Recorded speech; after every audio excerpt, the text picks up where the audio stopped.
Good evening, everyone. Welcome to this second session of Introduction to C++.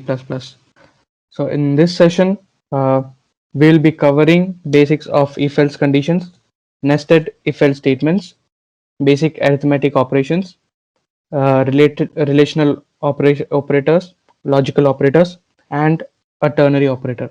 So I am Avinash S, technical member at DSC, and along with me is Karan Singh Bagga. He is also a technical team member in DSC. Okay, so we'll be practically applying those concepts and learning. So the complete session will be in VS Code. Okay, so all right. So before we begin with if-else conditions, we'll just go through the basic arithmetic operations in C++. So as you can see, I have already taken a number, printed out, and taken the number into the variable num. So if I want, basic operators include plus, minus, star for multiplication, and forward slash for dividing. Okay, so we go out with operation num equals to num plus 1. Okay, this is a basic addition operation. So this will add the number 1 to the digit we have given input. And the second operator we have uh, subtraction. So num minus 2. I hope you will be familiar with these operators, as you guys will be learning C language now. Okay, and the third operator is for multiplication. We use star for multiplying by the two numbers. So if I do it num star 5, so this actually multiplying the number in the variable 5 by 5. And the fourth operator is division.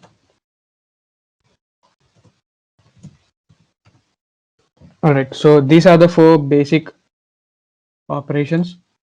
So just for checking out, we'll print out the number, and we'll be using ENDL for this is for a new line. We can either use ENDL or we can give out a quote with backslash n. Both are basically the same. So we just copy that, and then after each operation we'll print the number. Okay, so num, just comment it. Okay, so now for compiling the program, we'll be using the command g++ says file name. Now the program is compiled, and we'll be running the binary file, which is by default named as a.out. If we enter the number as 6, so 6 plus 1 is 7, and then now the num contains value 7 because we have assigned it to the num, and after that we decrease minus 2, it again gets 5, then we multiply by 5, it gets 25, and then we divide it by 2, it gets 12. So why is it 12 not 12.5? Because by default where we are dividing it by integer, so it will round off the decimal value which we get to the nearest integer. Like even if we give it out, if we give again num equal to 7, right, and now we print num by 2, right. So now again we compile it, any number we give. Okay, so now these all are for the number 1 operation that I gave. Okay, we'll skip this, and now the last operation we are assigning it as 7 and then dividing by 2. We should print 3.5, but it's printing 3 because it rounds off to an integer less than that. All right, so how to get it as decimal numbers? For that, we'll be declaring a float num2. Float is for decimal values.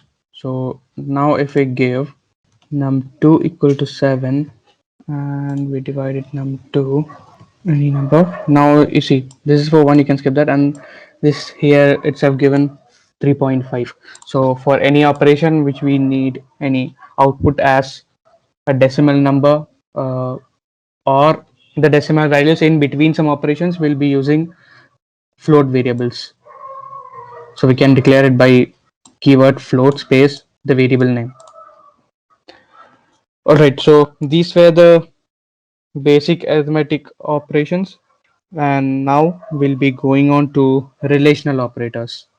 We'll just go to that. Here we are using slash and star for commenting multiple lines. Okay, so now we go on to relational operators. So we have taken the input as num, and okay, so in that, if we print, okay, we give out cout num equals to 5. Okay, so for conditional relational operators, we'll be going on to the if else condition. In that, in the argument, we'll be passing on these conditions. So let's get, we have taken the number and input, and then we will be checking on for condition. For example, if we take, we have to check whether the number is greater than 5 or less than 5. So we'll write it as num greater than 5. In that, we'll be print number greater than 5. Okay, and the following else condition, if it does not go through this condition, for that we'll be writing cout number less than 5, less than, yeah, or equal to 5. Okay, all right, so now let's check this. Okay, so if I type the number 2, number less than or equal to 5, again if I type it something like 8, it will say number greater than 5. Okay, so this is the basic structure of if else condition. Some I think like something that you can notice here is that here I have used brackets, whereas here I have not. So the thing is, for single statement we may not use brackets. If even if we use, it's okay, but if we not also use, then it will think as if this statement is directly under the else condition. But if we have multiple statements, like if I add one more cout sample print, okay, so here this statement is not under else condition. So even if the number is greater than 5, this statement will get executed.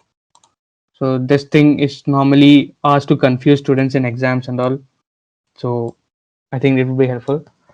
Okay, so now if we go on to compile, okay, we enter the number greater than 5, that is we can enter 10.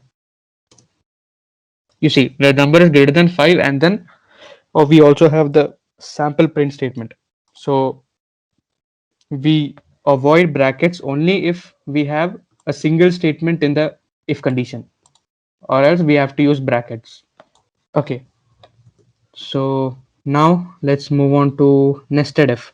So there may be conditions where we need to check values in a particular range. Like for example, if we take as a common example the grading system. So if number is greater than 90, 100, 90 is between 90 to 100, grade A, 80 to 90 it will be grade B. So we'll be trying out that.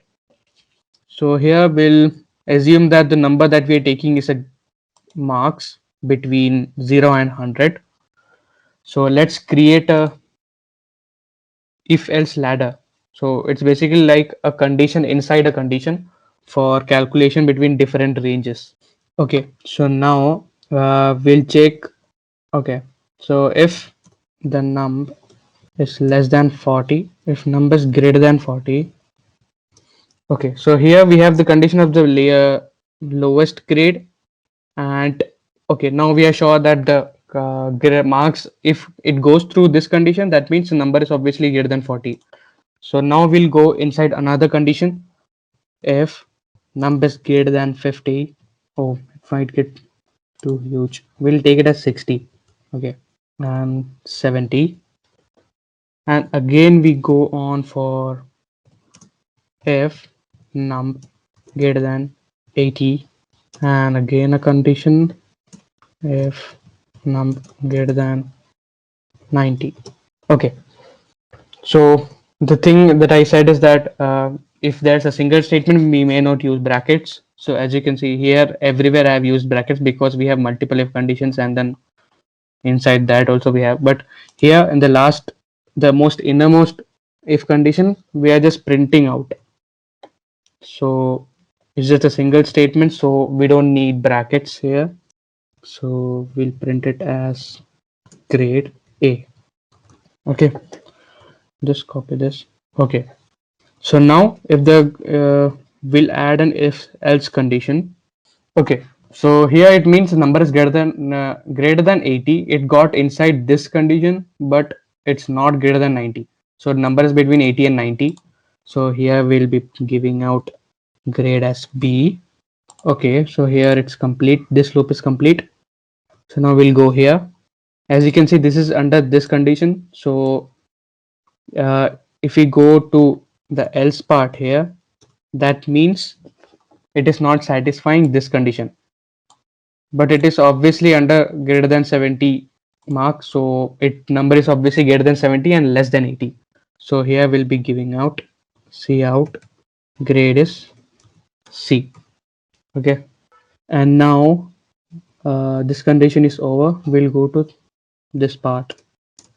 So here it means that the number is greater than 60 but less than 70. So we'll give out grade as D, and then we'll go to the final condition. Number is less than 60. So in that we'll print it out C out grade F. Okay. So this is a basic if else ladder. We have an if condition inside that going on till we reach the maximal condition. Okay, so now let's run this. Okay, so in the grade, if I mark it as 81, grade is B. The as you can see, we go to, let's trace it out. Okay, so here I have given number 81 as input. So the first condition is greater than 60. Yes, it is greater than 60, so it will get inside this condition. And inside this bracket we have another condition greater than 70. Yes, 81 is greater than 70, so we'll get inside this bracket as well. Okay, here we have this condition greater than 80. Yes, 81 is greater than 80, and we have the final condition here greater than 90. No, so 81 is less than 90, so we'll go to the else condition and it will print B. We'll try it another example. 74 grade C, because greater than 70 and less than 80, so in that we'll trace it out. Is this else condition, it will print this line. See out grade C. Okay, so this was all right. So we have covered simple if else condition, nested if else conditions, and now we'll be going on to switch case statements. Okay, we'll just comment it out. So for switch case statement is similar to like multiple if else conditions, but then it is not for a range. We can use switch case only for a particular value or particular string, just to check for it is equal or not. So we'll just create a simple one. We have taken the input num, so we'll create a switch num. So this is the parameter, the variable we'll be checking, and inside this bracket we have case 1. Okay, so we're printing number is 1, number is less than 5. Okay, ENDL. Okay, so I'll just explain it, what are the parts of this thing. Okay, so in switch case we have different cases. So the first case is if the num variable has the value 1. So in that case, we put a colon and then we put the statements that we need to execute whenever the num is equal to 1.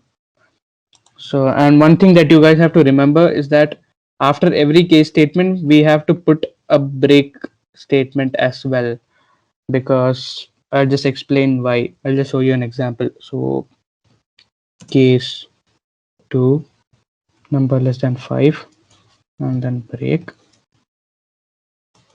Case 3, break, and then case. Okay. Okay, so now for default, we have cout number greater than 5. Okay, so it has some flaws, so it's not complete switch case. Okay, yeah. So now what I'll show you is that for I didn't tell you why we use break statements, because if we take this case 1, so it will do whenever the num value has 1, it will print out this statement, and break, it will get out of this switch block. So if we don't add break, uh, like if we comment it out, I'll just show you that if we don't add break, it will directly it will go to the second statement as well. So it will print this number is less than 5, and then it will go to the case 2 also. The number is less than 5, it will print this even if the number is not equal to 2. So to avoid that, we use break after every case. Okay, so we have this now. Sorry. Okay, so if we enter the number as 1. Oh, you won't identify. Okay, wait. Num. We just make sure we are printing the correct statements. Okay.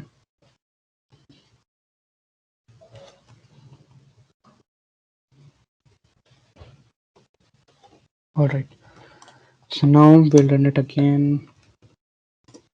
Oh, wait.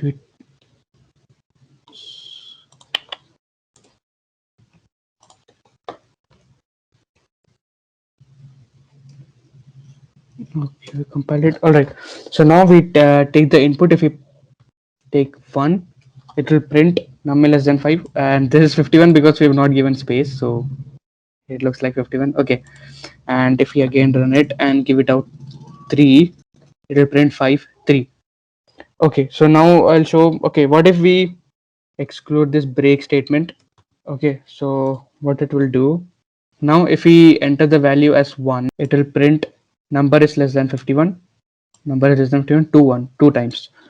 Okay, so here as you can see, both time it's 1 because actually the value of number is 1, so it will print same. So we have two statements here, and if we exclude all these break statements, yeah, so whatever value we give, it will execute all the switch case statements, like from the case where it is matching.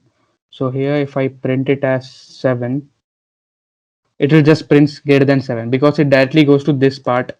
So below that nothing's there. But if I use it as okay, so if I use it as 1, it will print 1 2 3 4 and 5. So it will go on to this statement as well because there is no break statement. So we have 5 statements, and if you go to the 2, there will be only 4 because here the number is equal to 2. It will directly go to this line, and from there on without break, it will print all these statements. Okay, so this was a basic switch case structure. So all right, so we will move on to the next element. Let's just comment this out. All right. Okay, so the next thing that we are going to learn is logical operators. So it is basically used in if else conditions, like we have using single conditions here. With the help of logical operators, we can do multiple conditions and give out a single block for that. Like I have taken the number input as num. So now if I give a condition, if num is greater than 60 and num is less than 80, so here it will print cout what was the grade. Okay, so for greater than 60 and less than 80, we have D grade. So we'll print grade D, right? Okay, so let's just run this. All right, so if I print a number as 56, nothing will happen because it's just printing the, okay, nothing is printing because we just have a else condition. There is no else condition, only if. So this there will be any statement printed only if the number is between this range. Okay, we'll again range with the value 67, grade D. So it will print grade D. So we have an OR operator as well. So and this means if we put and, that means both of these conditions should be true, then only it will print. And we have another operator which is OR. So it will print if any of these conditions are true. Okay, so if number is greater than 60 or the number is if number is greater than 60 and num mod 2 equal to 0, this is another condition. Okay, so mod 2 is mod is used for calculating the remainder, so I'll just explain it after that. Okay, so we have this condition. So if we print the number as 67, it will print grade D. Number as, oh wait, I didn't compile. Okay, so here 67 will also print and 68 also it will print. Oh, sorry, 68 also it will print. So if any of these condition gets passed, then the statements will get executed. So that's used for OR. And for AND, we need all the conditions to be true. Okay, so coming on to this operator, we are using percentage for calculating mod, the remainder. So commonly we are using mod for calculating if it's even or odd. So if we divide it by 2 and we get a remainder of 0, that means the number is divisible by 2, so it is even. So I'm using this condition as num mod 2. That means we are dividing it by 2 and this will give out the remainder, and if the remainder is equal to 0, we'll get the statement as true, the condition as true, and then it will go pass on to the if block. Okay, so this was the if else condition, and then we have another operator as ternary operator. So that is something different. I'll just show you that. Okay, ternary operator is basically I've declared another variable, result equals to 1. Okay, we'll just use that variable here. Result, the format of ternary operator is that result equals to num greater than 10 question mark. We'll get 10, no, print 400 else 100. Okay, so this is a ternary operator. Here, as you can see, this is the shortest if else type of condition. We use it where we need a short condition checking or anything like that. So as you can see, we have taken the input as num, and now what we are doing is in this operator, okay, in this operator, it is checking num is greater than 10 question mark. So the line following the question mark till before the colon is considered as the part where the condition is true. So the number is greater than 10. So if the number is greater than 10, so the value will be 400. And the colon, the value which follows this colon is considered as the value to be given to the variable when this condition is false. So if number is less than 10, the 100 will get passed. Okay, so we'll just compile this and check. Okay, so now we have the num. If I give it as 5, oh, I didn't print it.